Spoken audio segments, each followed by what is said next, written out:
Hello everyone, Allie here, and welcome to the Gold Mine. Thank you so much for joining me here on another episode of Allie's Treasure Trove. Today we do have a new episode of our playthrough of the Great Ace Attorney Chronicles, getting into episode number 30. We are in the Great Ace Attorney 2 Resolve, case number 3, Trial Part 2. So, last time we left off, I believe Van Zieks was going to be summoning witnesses that claim they were eyewitnesses to the murder of Mr. Assman by Professor Harebrain. So, of course, I don't believe that, but after talking with you guys in the comments, I don't believe I actually fully fleshed out what my current theory of what happened was, so I want to go ahead and get that off my chest before we get started, so that way you guys can't be like, Allie, you said it afterwards. Oh, you knew it all along, just because you wanted to feel like you were right. But what I think happened is I think what Van Zieks is saying, that the prosecutor's office is claiming that this was a murder for grant money.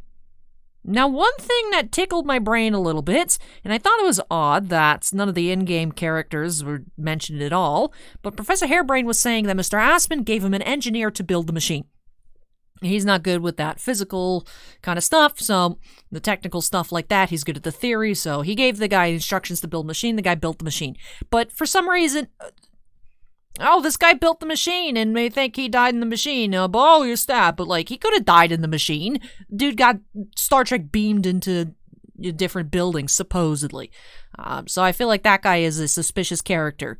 I wouldn't be surprised if it actually was a murder for the money, but not by Professor Harebrain, obviously. Because I think they already had the grant money, right? That they were given the grant to build the machine to come to the exhibition, and I suppose if it worked out, they would have gotten more money, perhaps? I don't know how that works. But I do know that Assman funded Harebrain's research so they could get the grants.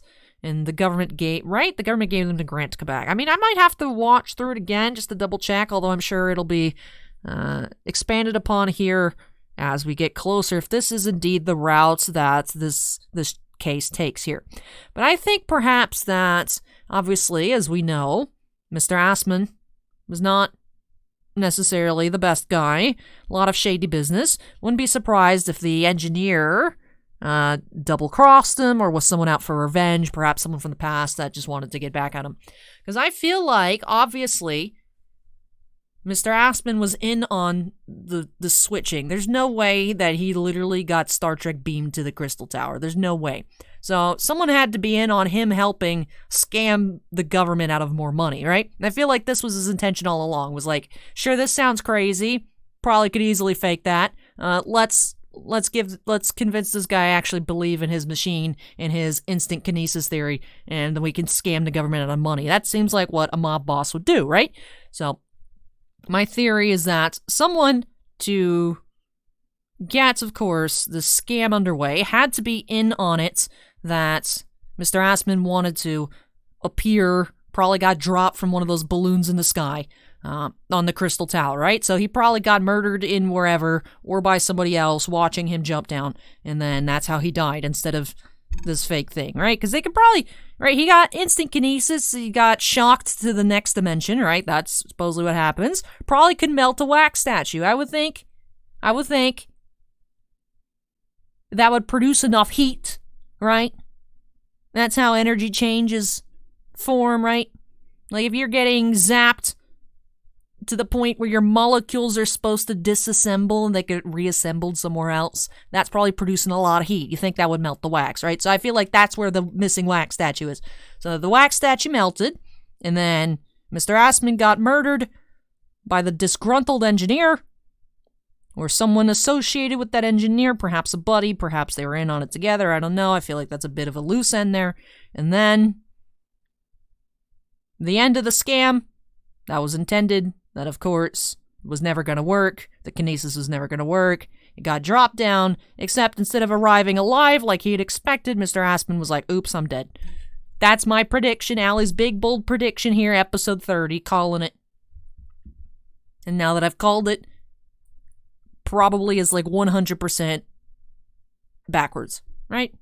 Not possible. Alright, so now that we've disproved this theory, since I thought it was something that would work, let's continue. It's 10:44 a.m. here, like I said, having a little bit of a recess before trial part 2. My hypothesis, Mr. Naruhodo. What on earth were you playing at just now?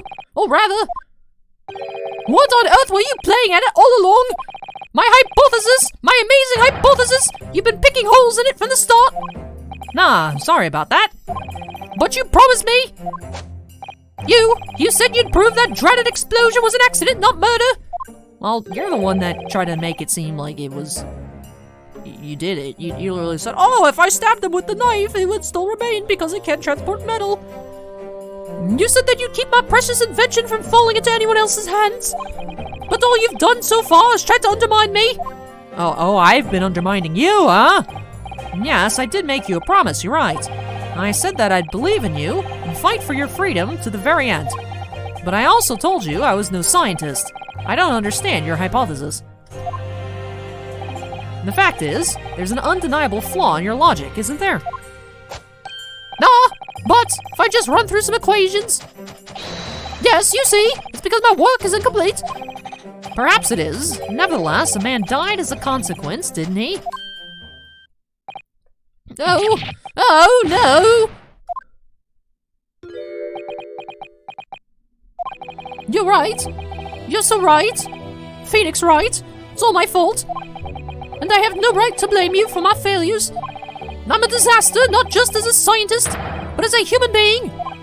Well, that might be a little over the top.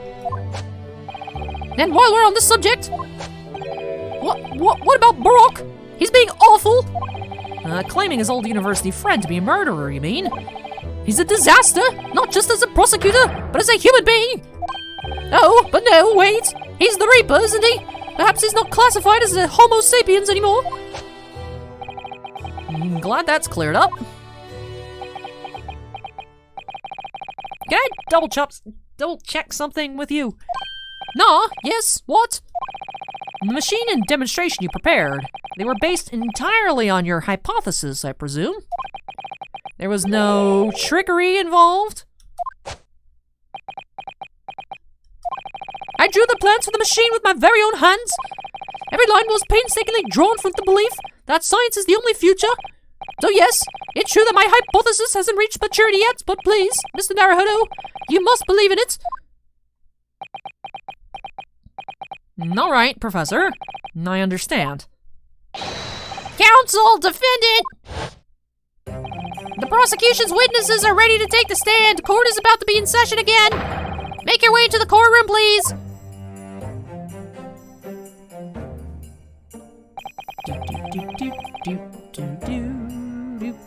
It all hinges on that demonstration. If the professor's hypothesis sounds as sound as he claims, it leaves him as the only person who could possibly have killed the victim.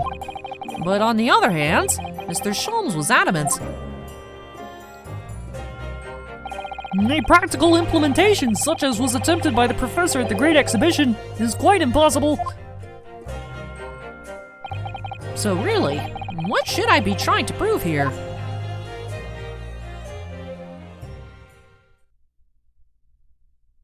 Like you're trying to prove that Mr. Aspen was in on the scam, but Professor Hairbrain was not, and he thinks it worked, but it didn't.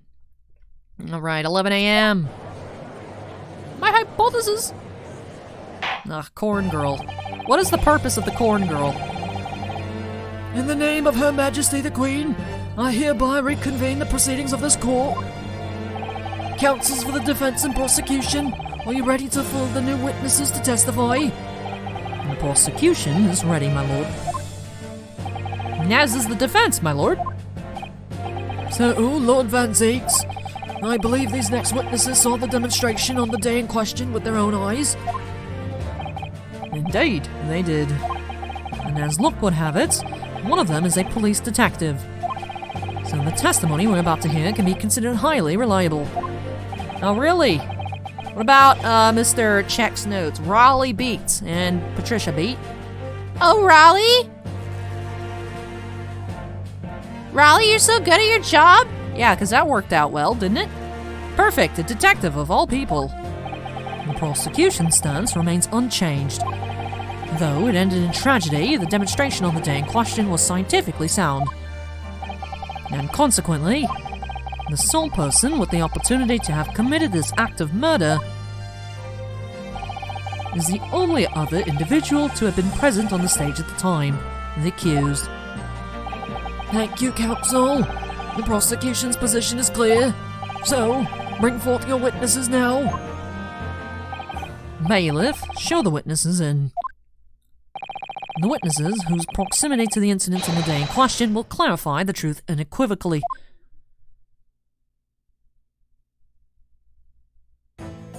Oh yeah, not suspicious looking at all. Hey Gina, what's up?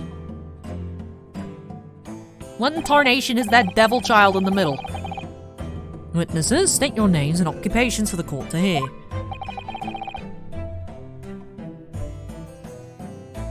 Alright.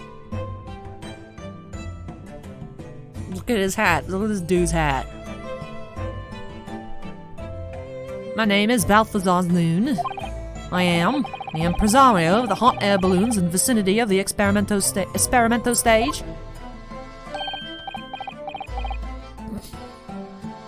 Excuse me? My name is Wilhelm Gottfried Sigmund Zornstein, and I have come to see the great exposition all the way from home in Bohemia.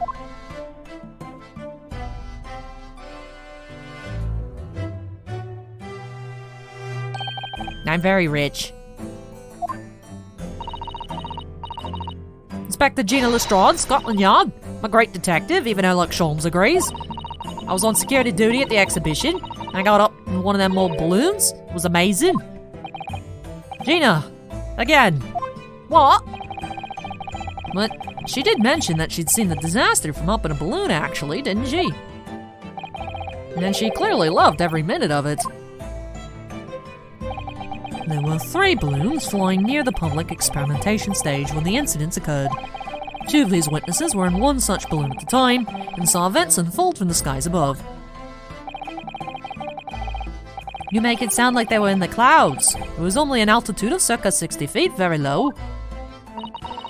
Well, you can't see nothing if it fly too high, can ya? 60 feet.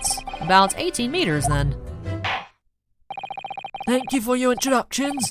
Now you will give your formal testimony for the court. Kindly describe exactly what you witnessed, especially those of you who had a vantage point above the stage. See, we already know there's a 3rd balloon. An unaccounted for 3rd balloon. Right, I'm assuming these 2 knuckleheads on the left are in one balloon and Gina was in the other balloon. The rich, small, German, demon-looking child. Alright, the view from 60 feet up. It was an incident, terrible. I'm only grateful that my balloons were not damaged. There's this huge bang from the stage, and then the next second, another bang in the sky beside us. And from amidst the smoke, a cage appeared out of nowhere. The cage, it fell from the sky like a stone, and crashed into the crystal tower. I didn't get a good look inside the cage, but no one went near it after it crashed into the tower. Okay. Most extraordinary collective account, I must say. Really, that didn't say much. Could I just clarify something? There's a detail in the witness's testimony that I've not heard any mention of until now. Specifically, that there were 2 explosions. More precisely, 2 explosions in 2 separate places, yes. When the demonstration began. Alright, interesting. The balloon carrying the 2 witnesses was around here. There were other balloons in the air nearby at the time, carrying other passengers as well, to be clear. Then, as power was supplied to the machine for the demonstration, the first explosion occurred. The so-called birdcage that contained the victim disappeared from the stage, and a moment later, the second explosion occurred directly adjacent to the balloon carrying the witnesses. The birdcage appeared at the site of the explosion, subsequently plummet down into the crystal tower. Alright, so the shifty balloon. I was very surprised. Suddenly a cage appeared before my eyes with a person inside. The blast was so hot, but I didn't want to miss a thing, so I kept my eyes wide. Alright, I already hate this rich child. That rich child was suspicious. Zorro looking ass. I still have lots of money.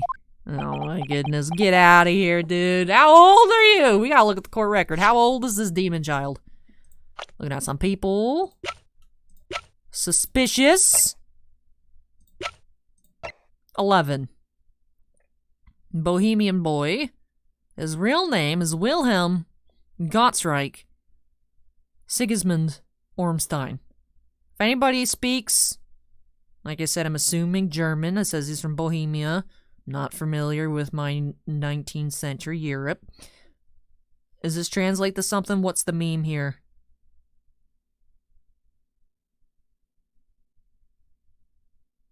Gottsrich. I'm assuming that might be the meme.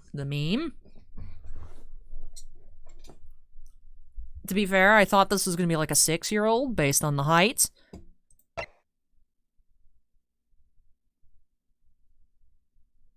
Alright.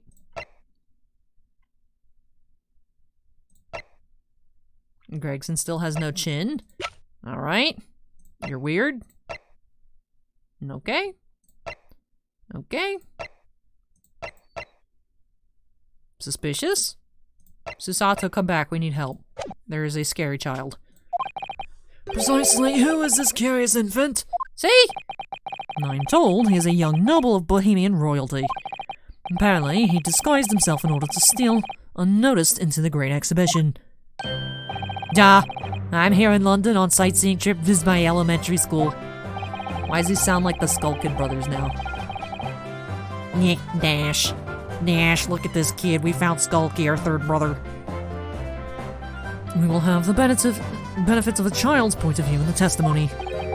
Do we really need that? Then I remove my mask. This is what I look like. Yes. Yes, I see. A delightful face, I'm sure. Everybody says so. Great disguise, then. The point is, the testimony of these witnesses further substantiates the facts for the court. Namely, that despite ending in an explosion, instantaneous kinesis was successfully demonstrated. And furthermore, that until the arrival of the police, no one approached the Crystal Tower where the victim fell. Therefore, only the accused... I don't know about that one.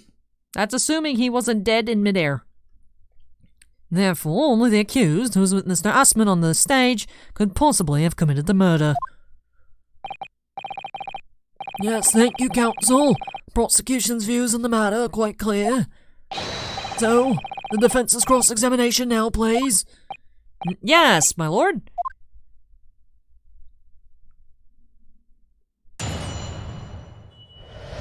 Hello, Zorro child.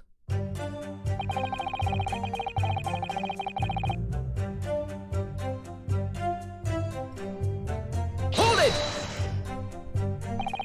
There were 3 balloons flying above the experimentation stage at the time, I understand. See, all 3 of them, my bellissimi bambini.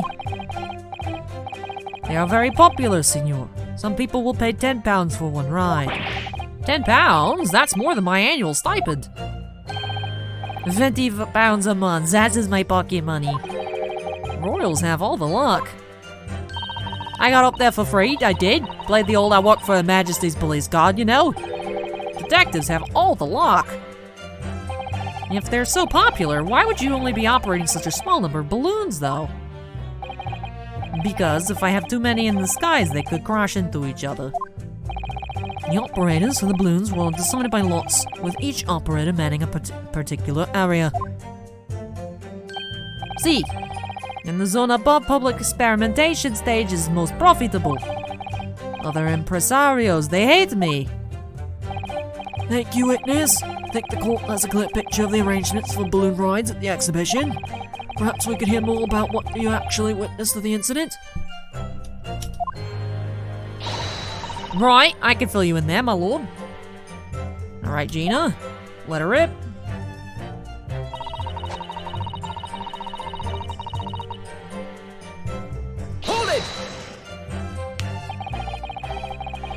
So you actually saw the accident happen from up in the air?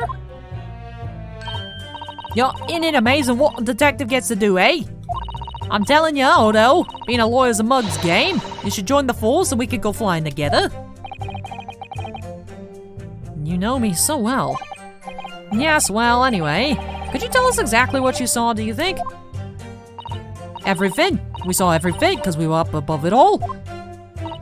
That dodgy cove climbing into that cage and that dodgy professor pulling all them levers.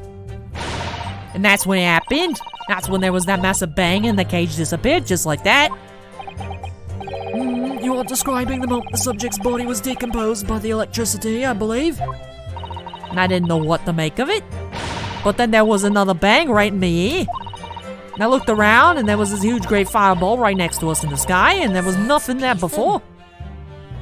You got something to say, kiddo? Excuse me. Excuse me, child. Master Gotts, does your memory of the day differ?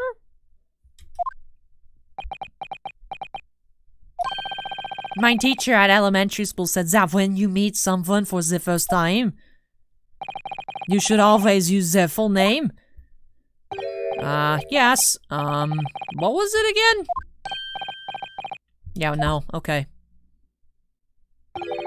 Just the 4 names then? The point is, do you have something to say? Something to add in response to Detective Gina Lestrade's last remark, perhaps? Oi, get it right, Odo! It's Inspector Lestrade. Why does everyone have a problem with how I address them at the moment? That is not what I saw. Oh? Yeah, there was a second explosion. It was right beside the balloons, that is true. But I'm sure. Which is what I said, isn't it? 1 minute there was nothing there, and the next a massive explosion. My teacher at elementary school said that when someone else is speaking. Oh my goodness, I hate this child. If you are rude enough to interrupt, you will have the most awful life imaginable. Can we go back to the Russian accent? Can we go back to that case? I didn't like that case, but because obviously we lost Cosimo. But can we go back to the Russian accent?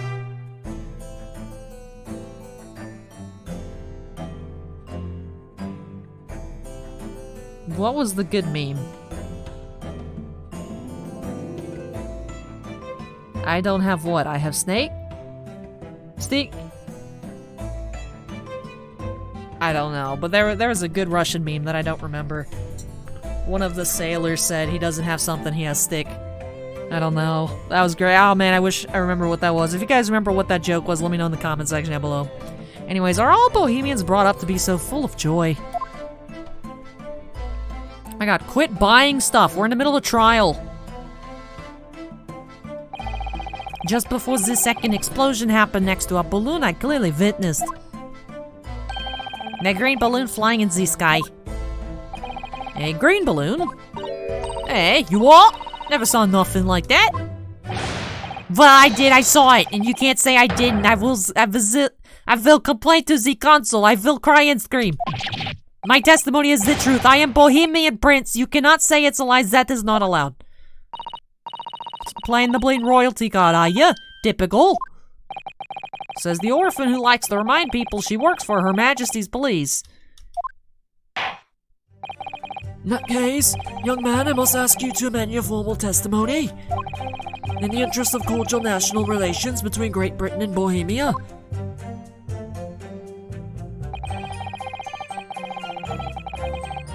It was not these guys that exploded. It was green balloons that was next to us at the time. Hold it! A green balloon, you say? Are you sure about that?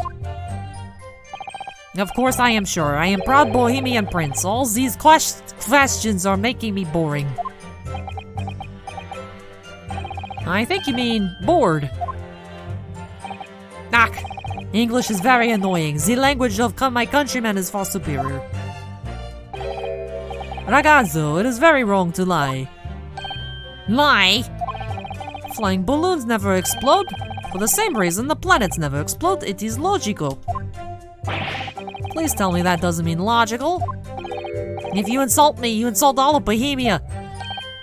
Madai. Oh my, I can't read this. I can't read.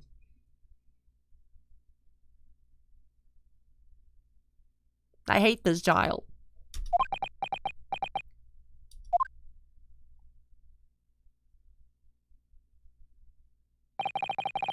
Here you are, Your Highness.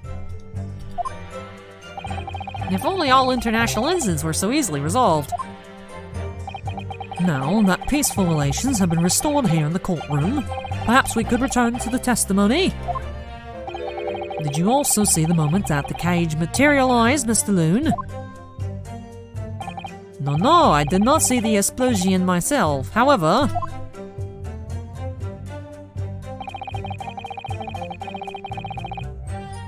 Hold it! Did you see that actually happen? No. In reality, I did not. I saw after it hit the tower. There was a grand confusion around the stage. I ran to see what had happened. I was terrorized by the idea that one of my balloons had crashed. I suppose they are his livelihood. But when I looked up to the sky, all my precious balloons were still there. I saw it though. I saw it slam into the tower. After all, I am a detective now.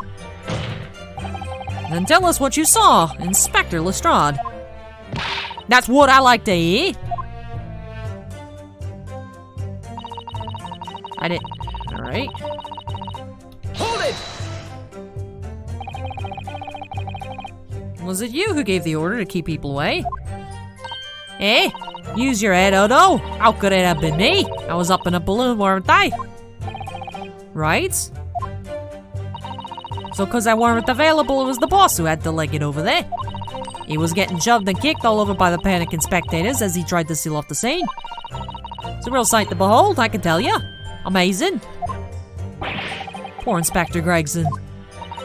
So anyway, I couldn't see the cage that well because of all the smoke. And I didn't really want to say, to be honest. I was scared out of me wits. Keep it together, Inspector.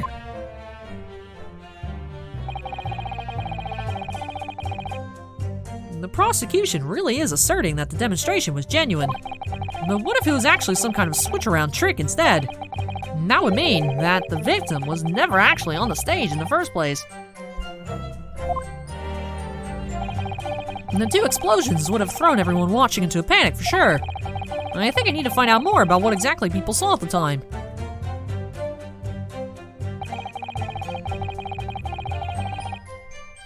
Alright, I would like to look at the court record. Yes, sir, I would like to look at the court record. This is all we got?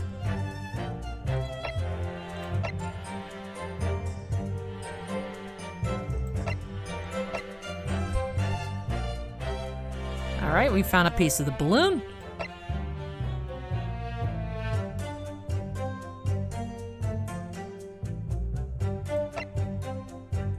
Alright, we got a piece of the balloon. That's all we got.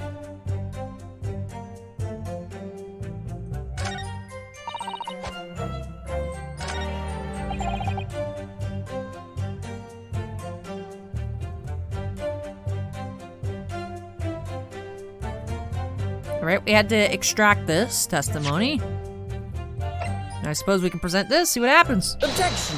Nothing happens because the music didn't stop. Would you care to mull over precisely what you find out about it on your return journey to Japan? That's kind of rude. It's only one penalty and they're trying to ship us off back to Japan, dude. Come on.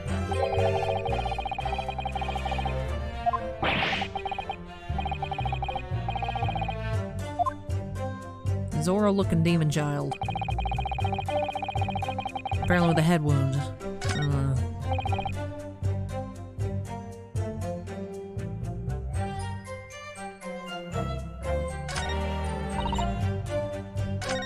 Alright.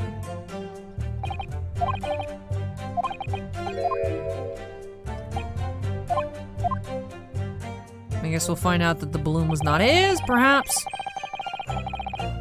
Present. Excuse me, sir, would you like a green piece of cloth? Objection! Mr. Loon, in your testimony, you said that all three of the balloons you had operating at the time were undamaged. See, That is correct. If they had been caught in explosions, it would have been terrible. I wonder if you might know what this is. Ah, I think it may be. See, part of a balloon. A burnt piece of fabric of the envelope. Sorry, the envelope? Pardon. That is the large round part of the balloon which becomes filled with hot air. It is made from very thick fabric lined with rubber. You do not want to rip it when you are in the sky. Just as I thought. This piece of cloth was found near the experimentation stage. In other words, as Master Gotts testified, a green balloon did indeed explode that day. Eh? And if all the balloons in the sky above the experimentation stage belong to you, Mr. Loon, then your statement that they were all undamaged clearly contradicts the evidence. That is a good point. No!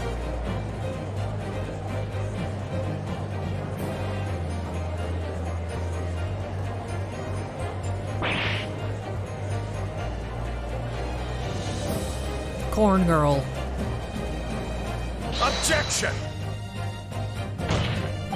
Instantaneous kinesis did occur, but after the explosion on the stage, the point of materialization shifted to a location occupied by a balloon.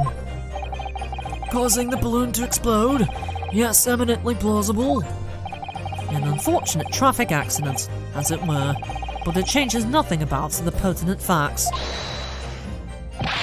This I cannot accept. Why not, Mr. Loon? You are suggesting that I am a liar. That person died in the balloon incidente. There's no need to get fired up, Mr. Loon. The victim was the sole fatality that day. That's right, and I will prove it. Balthazar Loon is not a liar. There was no such balloon in the sky. It is non-possible. You're saying it's impossible? Why? This court has more important matters to discuss than the number of balloons that were operating that day.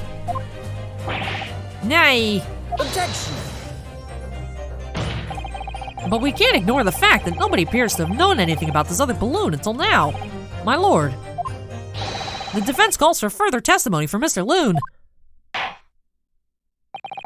I concur. There is clearly more to the truth here than meets the eye. It is imperative that we clear up the issue of this phantom balloon, I feel. Witness, you will give supplementary testimony about the balloons you were operating at the exhibition. Nah. Grazie, my lord.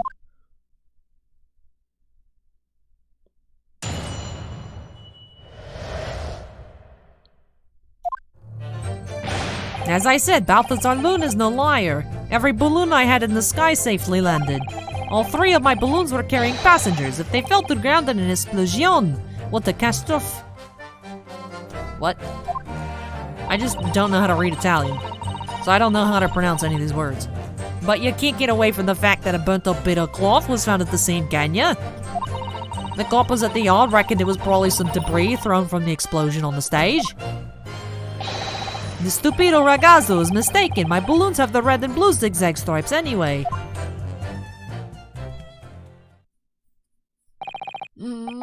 So your assertion is that the balloon this child saw was not one belonging to you? Si, exactamente. Even if he saw a balloon in the first place, I do not like the sound of it. It is very bad for business. And I have a good mind to sue the land of Bohemia. If you attack us, we will fight back. It will be war, all out war. I don't want all out war. That doesn't sound good to me.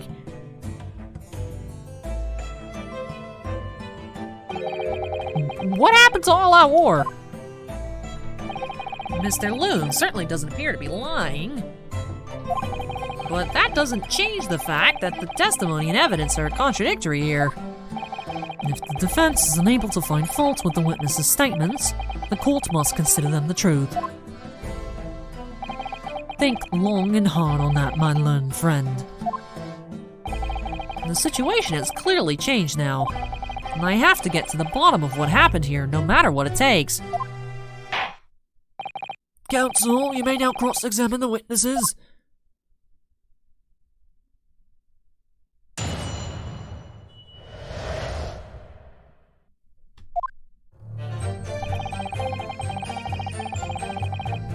Hold it!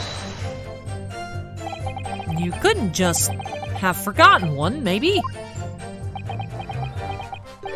Signor. And I might not notice if I was given 100 lentils and one was missing. But we are talking about 3 enormous balloons. Do you believe I could make a mistake about something so grand and expensive? And I took the liberty of having Inspector Gregson check this gentleman's warehouse. And I have the report here. It clearly says a total of 3 balloons. It would appear no mistake has been made then. Surely Mr. Lestrade could have been sent for such a menial task. What? Me? Now I'll tell you what I told the boss. East End kids like me can only count up to 2. And obviously that ain't true, but the boss bought it and said he have to go himself in that case. Nah. Yo, good job, Gina. Gina's running this town. Hold it! It would be quite a catastrophe if they fell to the ground for any reason, I think. On that note, Mr. Loon, tell me, what is it that keeps these balloons in the sky? Are you an idiota? Sorry. That is like asking, why does a candle burn bright? It burns bright because it burns bright. And a balloon flies because it flies. What else? And why am I going back to the Russian accent? Russian accent with Mr. McGill did thrown in there. I don't know. Mamma mia. Honestly don't like any of these characters except Gina. Gina's great. But Zorro Demon Child and the balloon guy. The balloon guy because I can't read his text. The child because I just hate the child and I can't read his text either. What should be the episode title? A la Vor? I can't read. Or Zorro looking Demon Child. These are all pretty good options. I don't know. We'll find out in 12 hours. I'm exhausted. It is once again 12:37 a.m. Hello. Alright, there are 2 types of flying balloons. Hot air balloons and gas balloons. Hot air balloons work on the principle of hot air being less dense than cold air, whereas gas balloons derive their lift by using a gas that is lighter than air. Oh yeah, we can't spend time asking about this mysterious 3rd balloon that could conveniently drop this guy's body onto the thing, but you can take a couple minutes to explain the difference between hot air and gas balloons. That's imperative. But actually trying to figure out what's going on? Nah, not important. I see how it is. See, and my balloons are filled with the magic gas, I believe. Hydrogen, lighter than air, but highly explosive. Good lord! And I do not permit smoking of the cigarettes in any of my balloons. The magic gas does not like fire. Even a small spark of static electricity could cause the entire balloon to explode. What is the matter with you, Signor? All that comes out of your mouth is explosion. And I tell you, my balloons are perfectly safe. They have to be, or I cannot eat. None of my balloons exploded on that day. I am completely sure. But if you still say that is what happened, you must show me the proof. Alright, so Mr. Loon had 3 balloons in the air that day. And if none of them were damaged, then what was the one that exploded? But you can't get away from the fact that the burnt-up bits of cloth was found at the scene, can you? Hold it! I was surprised to find a piece of fabric still at the scene, actually. Did you search the area surrounding the stage for clues? Nah, I'm not into picking stuff up off the ground, me. Always works out way better. Diving into people's pockets instead. So much for the new career path. Mind you, the boss was on his hands and knees picking up all kinds of rubbish on the floor. Thing is though, the cage went crashing into the crystal tower, didn't it? So that's where most of the investigating was going on. And even so, I would have thought someone from Scotland Yard would have gathered it up as evidence. Cool, listen to you. You stumble across a bit of balloon and suddenly you're the best investigator in the world. Pardon? Well, you ain't got a badge, have you?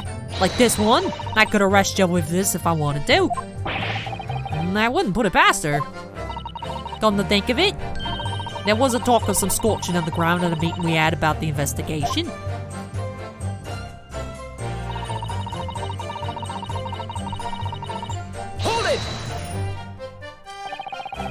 There was considerable damage to the stage and surrounding area, wasn't there? Yay, some of the co's what were watching the experiment caught in the blast and injured.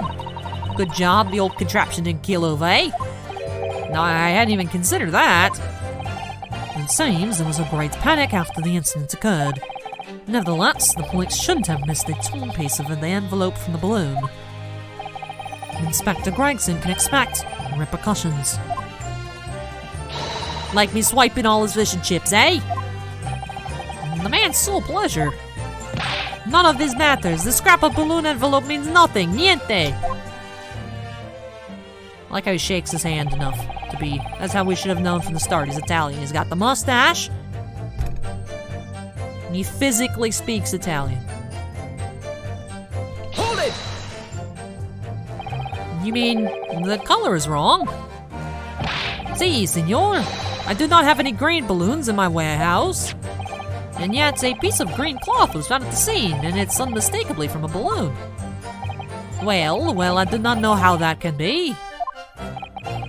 For the sake of argument, let's say that a green balloon did explode above the stage. You couldn't therefore conclude that it happened on the day in question. Why not? There have been recreational balloon flights over Hyde Park operating from before the Great Exhibition. One could have exploded on some earlier date. Unfortunate, as I'm sure you'd agree. You believe it may have been from some earlier balloon accident that predates the exhibition? Si, exactamente, as the senor says, it is not from one of my balloons. Clearly this little ragazzo from Bohemia is mistaken about what he saw. Oh my goodness. He acts like a 6-year-old. There's no way this is an 11-year-old child. Excuse me. There's something wrong, Master Gotts. It is Master Wilhelm Gottfried Sigismund Elmstein. Stop. It was on the tip of my tongue. Yeah, something is very wrong. I know what I saw. There was a green balloon there. I swear all over Bohemia. You can speak as much bad language as you like, but it changes nothing. I am very rich. If you do not have evidence, ragazzo, then I must tell your parents to punish you, eh? Perhaps we'll let the judge decide when it comes to punishments. Evidence? What is this evidence? To give a simple example, young man. A photograph, for instance. Some tangible proof of what you claim. Well, why didn't you say so sooner? I have the photograph here. Good gracious! What? What? I had not been up in balloon for a little while, so I was very excited. I took lots and lots of photographs of the Crystal Tower, of the Bohemian exhibit, of the streets of London, of the hot eel cellar. What? What is a hot eel cellar? What is a hot eel? Is it a hot eel cellar? Is it a hot eel cellar? I have very many questions. The balloon. And the instantaneous kinesis experiments. Did you take a picture of that? Da. One picture. Really? You did take one? But all I wanted was a ride in a balloon. I was not interested in boring experiments. Never mind that. Can you show us that photograph? Now, of course. Then you will see that I am not lying, that I really did see a green balloon. And Gina's like, what the heck? Alright, there's the balloon. We saw the balloon.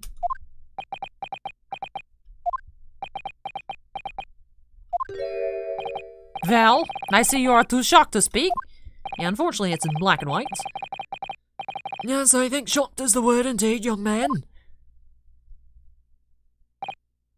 Yeah, perhaps you cannot see that it was a green balloon from this photograph, but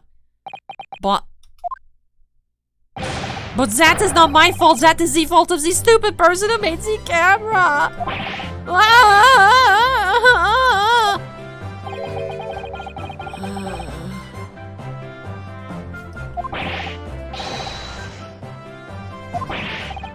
Very well, the court will accept the photographs as evidence.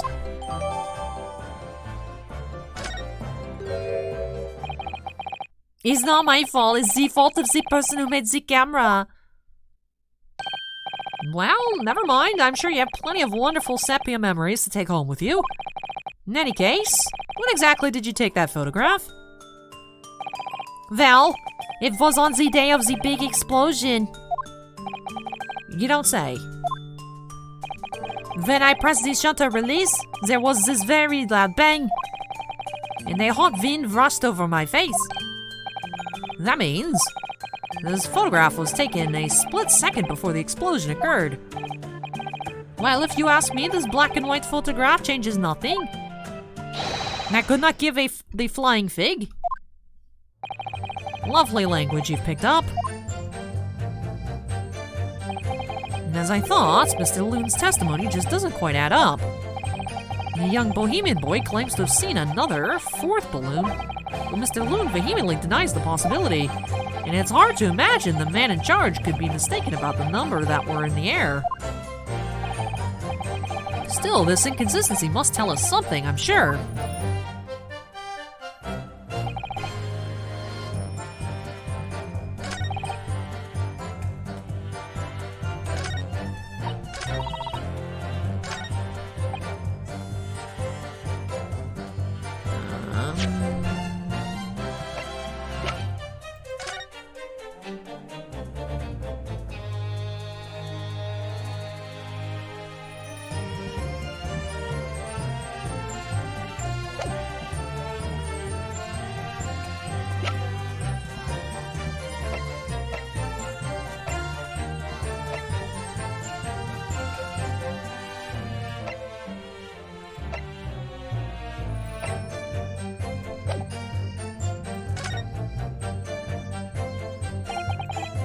Alright, let's see.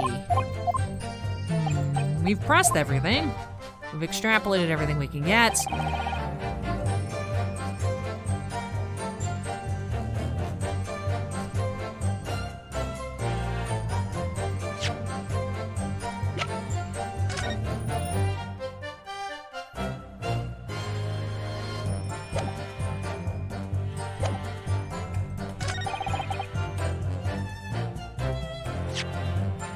I mean, this has no passengers in it.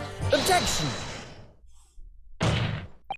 And unfortunately, the photograph Master Gotts took can't tell us the color of the balloon, but it can tell us something else, something crucially important. What? And it shows that the pictured balloon wasn't carrying any passengers. Ah, my goodness, you're right. But surely all the balloons would have been carrying passengers. There would be no sense in it otherwise. See, they're off for pleasure for seeing the view. My balloons only fly with passengers. Which tells us that the pictured balloon isn't one of them. So when the incident occurred that day, there was a fourth balloon in the skies above the experimentation stage. The mysterious green balloon. I know nothing, niente. I can only tell you one thing. If this balloon was not carrying passengers, then it was not one of mine. Objection! His hat. His hat's moving. There are illegal tradesmen everywhere you care to look. Clearly, one such entrepreneur decided to capitalize on the opportunity presented by the Great Exhibition, and managed to operate balloon flights on Mr. Loon's patch without him realizing. See, the competition, trying to steal my profits. And I did not notice because of the experimento that went wrong on the stage. And this fourth balloon exploded the very same moments Mr. Aspen was beamed from the stage below. Right, so them scraps that fell to the ground after and left them scorch marks, they didn't come from the stage at all. There was bits of the balloon raining down. But because no one was in it, didn't get no attention. The mysterious fourth balloon carrying no passengers, silently floating over the experimentation stage. Objection! This photograph shows nothing more than a stray balloon carrying no one and operated by some rogue trader. Clearly, it has nothing to do with the case. Its relevance does elude me, I must say. The court has been seen since... What? The court has seen sufficient evidence and heard ample testimony already. The prosecution calls for this trial to be concluded.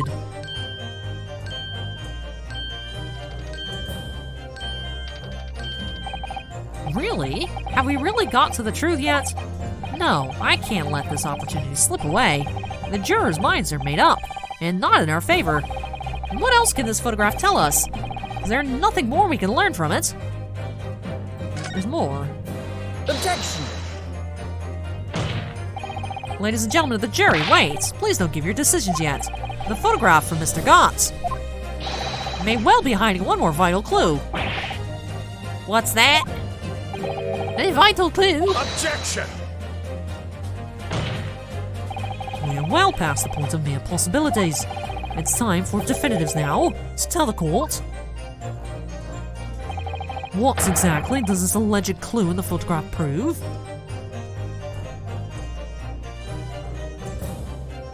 Ooh, let's see.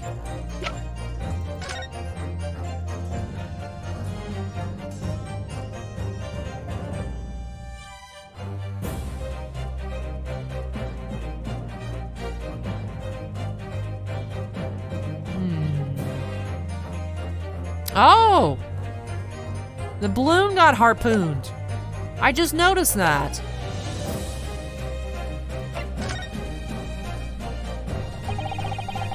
We can reasonably assume that the pictured balloon was destroyed in the searing heat of the explosion. Yeah, that's right, yeah. It was not my fault. Evidently, because the birdcage from the kinesis machine materialized in the sky where it had been flying. And the balloon, being filled with flammable hydrogen, instantly and explosively ignited. Objection! Nah, dude, nah. No, that's not what happened. What? It would appear that this photograph requires closer examination. Counsel for the defense, you will highlight the location of this alleged clue in the photograph for the court. Of course, my lord. And if you look closely, it's plain enough to see. Then what's shown is linked to another piece of evidence we have. In a way, it leads to an unbelievable conclusion. A clue that heavily suggests the real reason the balloon exploded is... Take that! The timing of this photograph can only be described as miraculous. If you look, you'll notice there's a bright white line that appears to point directly at the balloon. Most likely a ray of light caught incidentally on the film. I'm afraid I can see nothing out of the sort. If you look with a magnifying glass, my lord, it becomes clear what the nature of this bright line really is. Goodness, what is that? Undeniably some flash of light, yes.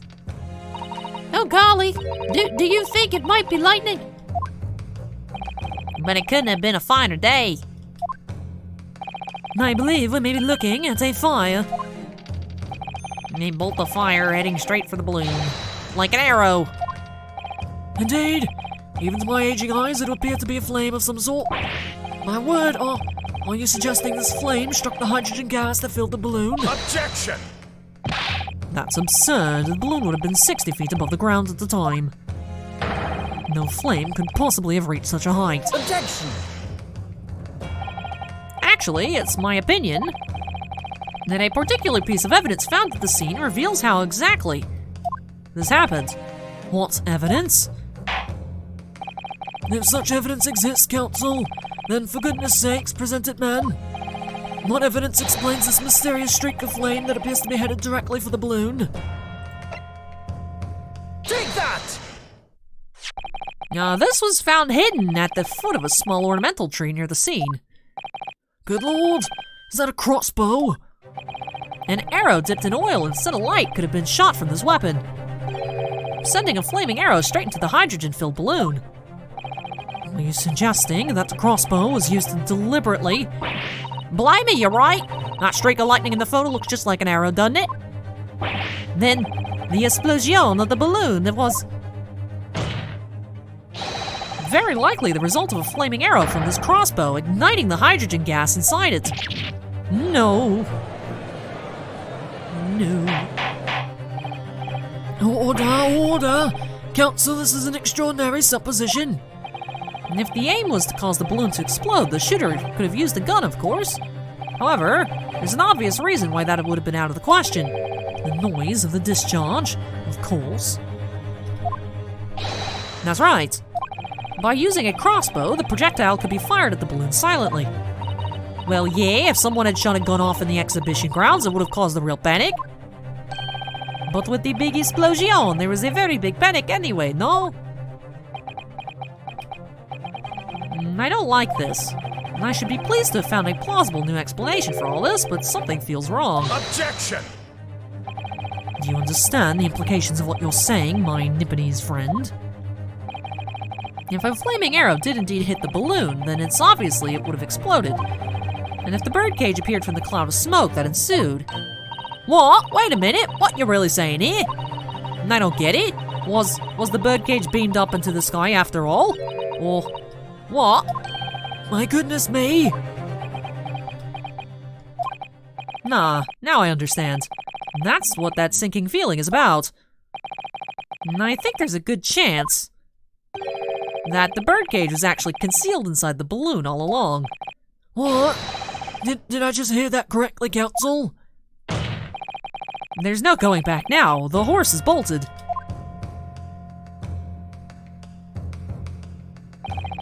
Let's assume, as I said, that the birdcage was hidden inside the green balloon from the start. And on stage, when the experiment was started, the birdcage in the instantaneous kinesis machine disappeared in a cloud of smoke. At that moment, the flaming arrow was fired from the ground, causing the green balloon to explode and drawing the attention of the spectators to the sky above their heads. From amid the smoke, the hidden birdcage then appeared to fall down and crash into the crystal tower. And I think you'll agree it's entirely plausible that what I've just described is the real truth behind the miraculous experiment carried out that day. Good grief! Objection! This is ludicrous. What you've described is no science experiment. It's a child's play. A contemptible display of stage magic. Both Mr. Scholz and Iris said that the experiment was a scientific impossibility. In which case, this is the only way to explain what happened that day. And in any case, the victim's body was found inside the birdcage in the crystal tower. If the instantaneous kinesis didn't take place, how do you explain that? If I may put in a word, as a man of magic myself, such apparent discrepancies can easily be explained by some simple deception. Juror number 3. All that would be needed is a doppelganger, someone who looked very similar to the victim, Mr. Aspen. And having this other man appear on stage to front the show is a body double. Ah, yes, of course. So in fact, Mr. Aspen must have been inside the birdcage that was concealed inside the balloon right from the start. Objection! That balloon would have been filled with hydrogen. Anything hidden inside it would have been scattered to the four winds when it exploded.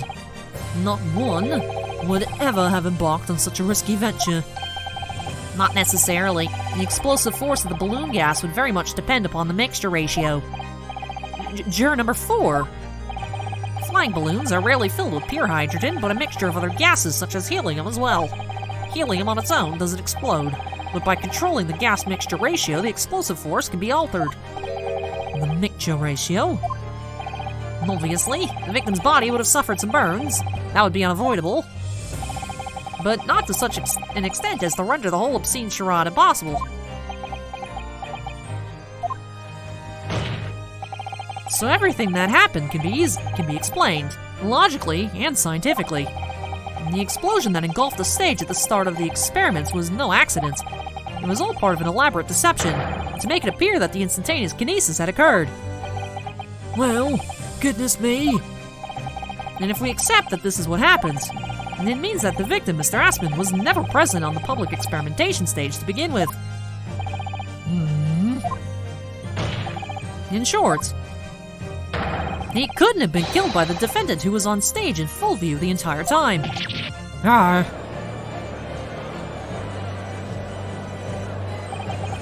And this will be very hard for the prosecution to counter. Lord Van Zeeks can't credibly maintain that Professor Hairbrain is a suspect now.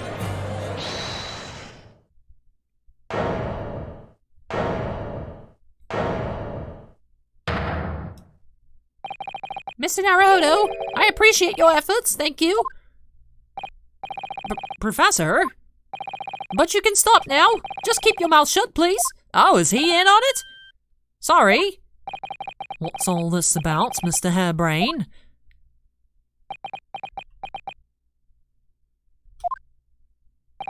I, Albert Hairbrain, hereby confess that it was me who stabbed Mr. Odie Asman.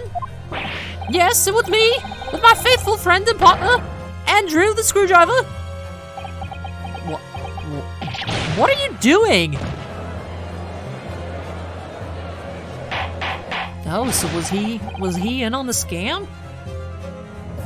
Order! Defendant, explain this sudden confession. Objection! Professor Hairbrain, what are you talking about? It's what I've said all along. I must protect my hypothesis and my precious machine. You stand now and claim it was all a trick, an elaborate prank, but where's your proof? No, you'd have to examine the machine if you wanted to prove it, but then it would all be over. My beautiful hypothesis would be laid bare. I mean, the indignity of it. It's clear that you drew the plans for the experiments, but you didn't actually build it. It's quite conceivable that you were duped, Professor. If you'll just let me, I can prove... Baroque! Yes? Now cooperate. I'll do whatever you say. I swear it. So please, ensure that the Special Dispensation for Scientific Equipment Act is adhered to and protect my creation.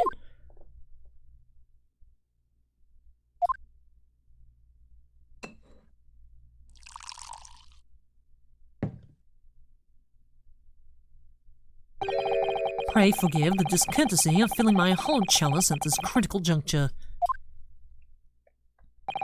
Here's to my learned Nipponese friend. What? And his upcoming attempt to clarify the defense's position in the light of the accused's confession. Yeah, he's not... He's on our side in this one. He's like, dude, this is shifty. Do you intend to formally assert that the experiment was nothing more than a conjuring trick? Because the moment you do, the Special Dispensation for Scientific Equipment Act that protects the professor's invention will cease to apply. The prosecution will then demand a rigorous examination of the machinery involved in order to establish the truth. However, if you acknowledge that the machine is genuine and instrumental in the victim's murder, any chance of investigating will be crushed, and the confidentiality of the professor's hypothesis preserved. Well, counsel, what is the defense's official position on this matter? Well, Professor Hairbrain, my client, actually asked of me was to prove that the explosion on stage was an accident and protect the secrecy of his hypothesis. But there's no way to do that without implying the professor's guilt. Do I protect my client's life by asserting his innocence, or do I uphold my client's request but see him condemned? Neither way, I can't avoid betraying his trust. You've been silent long enough. Isn't talking your trade, my learned friend? Or has all knowledge of English escaped your confused Nipponese mind? Mr. Naruto! There's no escape here, I have to make a choice. But it's an impossible one. I have to give up on something, but what? The defense asserts that the defendant's instantaneous kinesis machine was in fact...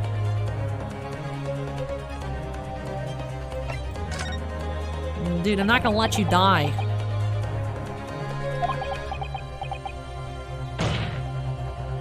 Ah! No, I can't say it. My client places faith in me. I can't just let him down. What must I give up on is not the question you have to ask yourself here. It's what can I protect? It's what can I protect? Does Sato actually just bust into the courtroom? Or am I having a delusion? Hello again, Mr. Naruto. It's been far too long.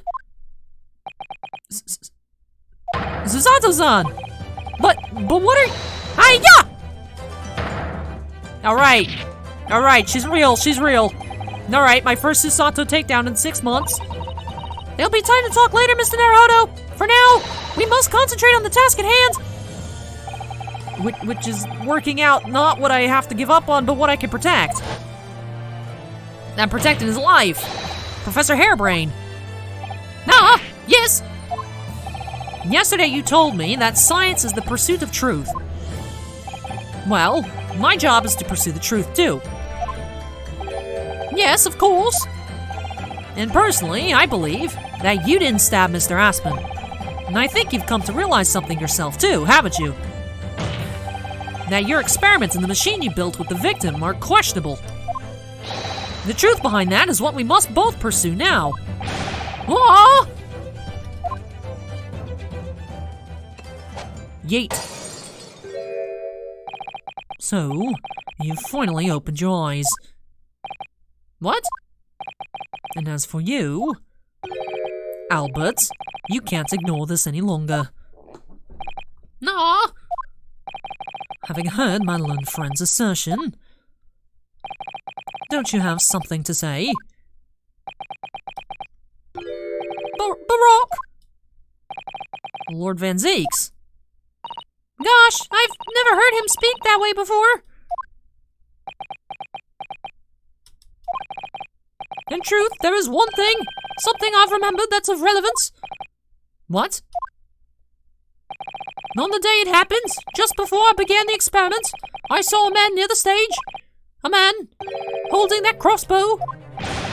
I beg your pardon? Whoops. Professor, did the man have any distinguishing features? What did he look like? No, taller than me, and thinner than me, with straighter and whiter than mine. Let me see, one less lens than me too, a monocle, rather stylish black monocle. But one thing in particular will help to positively identify the man.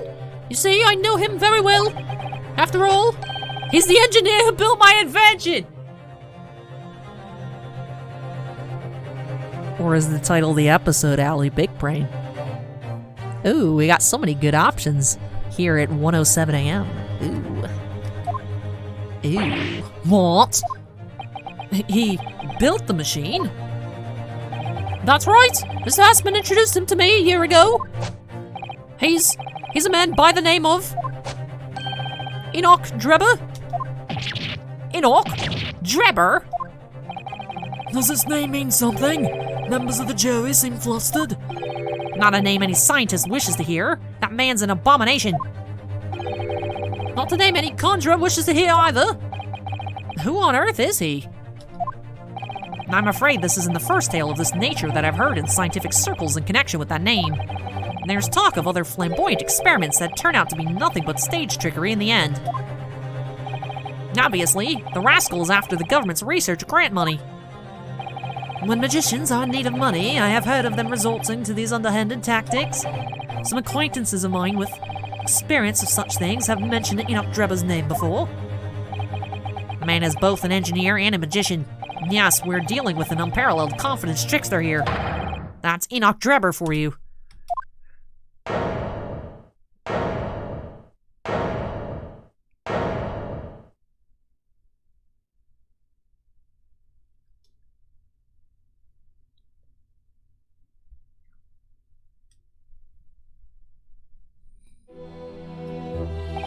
So it's true then? My invention, my great machine, was just a grand illusion? Considering what we've just heard about Mr. Drebber's character, I'm sorry to say that sounds increasingly likely. Even though no one else believed it, I wanted to believe that machine would function exactly as my hypothesis predicted. Which is why you were so opposed to it being investigated, I presume. I knew that if the machine was examined in detail, its construction would give away my hypothesis. And obviously, didn't want that to happen, but at the same time, I knew that if it was found to be nothing more than a trick, than a work of deception, then everything I'd worked towards, all my research, all my dreams, my whole life would be over. Aw, poor dude. And I was terrified at the prospect. So you really had no idea then, did you? About the true nature of the machine that was built, and the true nature of Mr. Drebber. I never questioned anything. I didn't want to question it. It's entirely possible that Mr. Aspen and Mr. Drebber were working together to use you as a means of fraudulently acquiring the research grant money.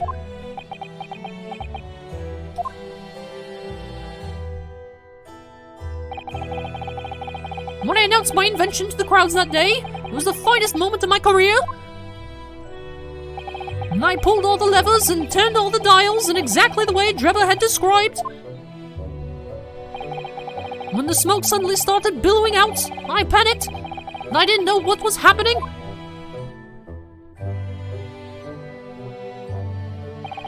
But I really don't know how the whole illusion was made to work. And I don't know anything anymore.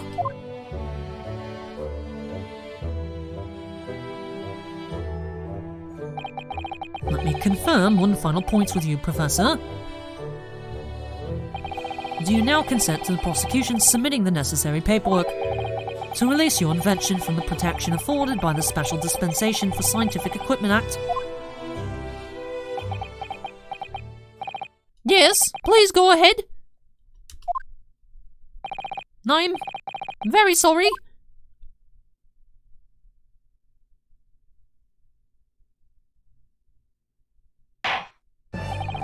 It would appear that we shall have to suspend proceedings for the remainder of the day now. Lord Van Zeeks. My lord? The court has newly been made aware of another party whose involvement in this matter is critical. Yes, Mr. Drebber. Gather information about the man, if possible. I should like him served with a subpoena. With pleasure, my lord. Now, counsel for the defense. Yes, my lord. When we reconvene, I shall be looking for one thing and one thing alone from you. Evidence that the defendant is innocent of the crime for which he presently stands accused. I understand. Good. In that case, this court is adjourned until tomorrow morning.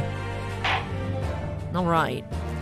So I guess they didn't get partial funding. I guess it was just straight up out of pocket. That was a little bit of a misconception on my part. So, I guess if you did well at the exhibition, you got a grant. I was under the impression when they applied for the exhibition, they had to get their experiment approved, right?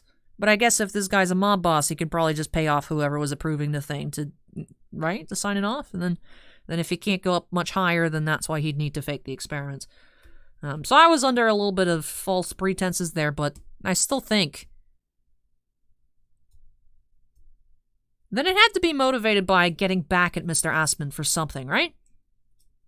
So, still on the right track. You're still on the right track. But we are headed back to the defendant's antechamber. It's 1:36. I'm assuming we're getting more harebrained sad hours. Mr. Naruhodo! Ah, yes?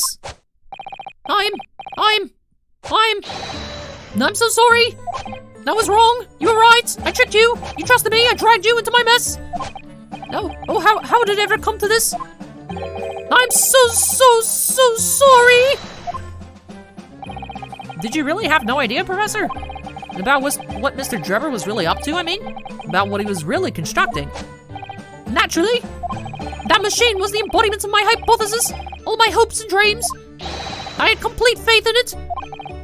Alright, in that case, I won't say any more.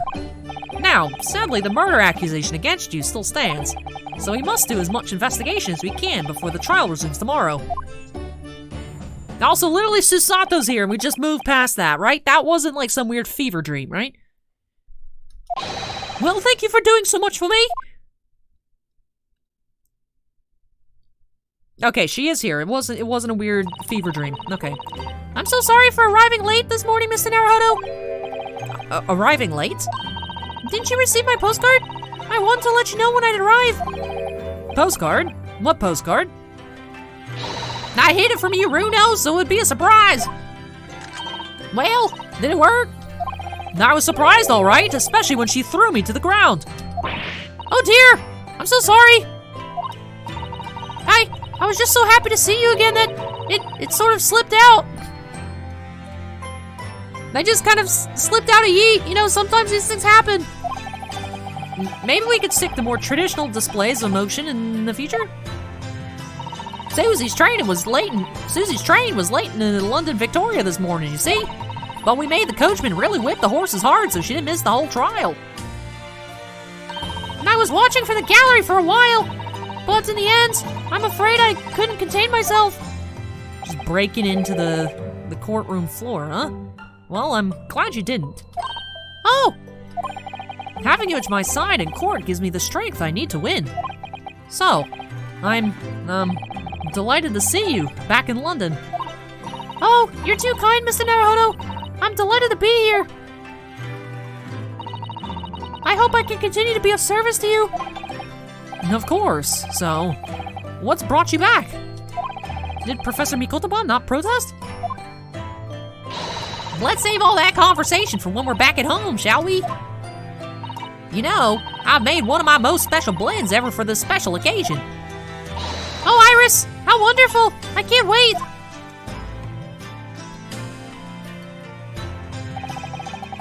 Susato-san was back in London. And it's hard to describe how happy that made me feel at the time, but despite my elation, our tale was about to take yet another extraordinary turn.